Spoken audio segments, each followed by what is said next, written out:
The Steam Deck is without a doubt my favorite device to game on, despite the fact that I have a gaming PC and I have a PlayStation, but I use the Steam Deck. And that's really saying something because I have this big old monitor and I have a pretty slick desk setup, and yet more often than not, I'd rather be playing games on my Steam Deck.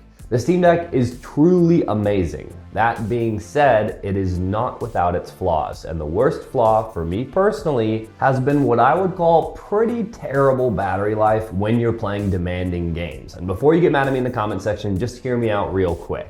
When I'm playing something chill like Vampire Survivors, the battery lasts hours and I'm not at all worried about it. But right now, my main game is Elden Ring, and when I'm playing Elden Ring on battery, I'm getting just over 1 hour. It's so bad that I thought I might have had something wrong with my deck, my Steam Deck. But I'm not the only one. PC Gamer reported getting 83 minutes playing God of War, which isn't much more than an hour, and they were playing on half brightness. Now, of course, there are plenty of things you can do to make your battery last longer, and Valve deserves a lot of credit for giving users a ton of options when it comes to lowering frame rates, resolutions, and GPU clock speeds, and a bunch more things like that. But the fact of the matter is, when I'm playing Elden Ring with my preferred settings on the couch, aka my favorite place to play, I can barely get over an hour, and that kind of sucks. Now, to be totally fair, my preferred settings are full brightness and no FPS cap, and if I make some changes, I can stretch that battery to about 2 hours. But on the other hand, I can't really see clearly in my living room without having the brightness maxed out, and I've tried capping the FPS to 30, and it looks totally fine,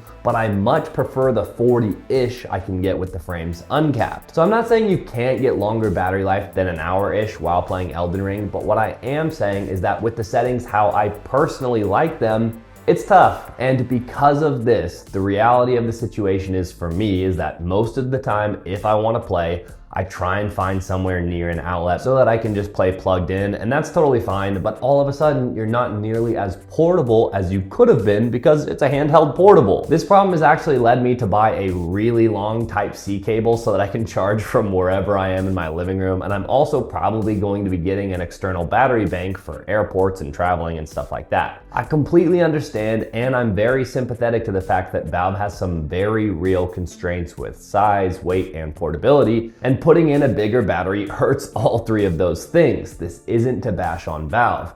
It's just to acknowledge the reality of the situation. Current battery technology for this type of device just isn't that good yet. And I'm probably in the minority, but I actually would have preferred Valve make it thicker and heavier with a bigger battery and better cooling solution, because at its current size, it's already a bit too heavy for me to play without resting it on a table or on my lap or something like that. So adding a bit of extra weight wouldn't really change how I use it. And it could mean that I'm not always tied to a power cable. Again, I just want to reiterate, I love the Steam Deck and it's absolutely fantastic and I highly recommend it. But it's just to say that it's not perfect and it's not without its flaws. If you want to see more Steam Deck coverage and other tech coverage, give me a sub or don't, whatever floats your boat.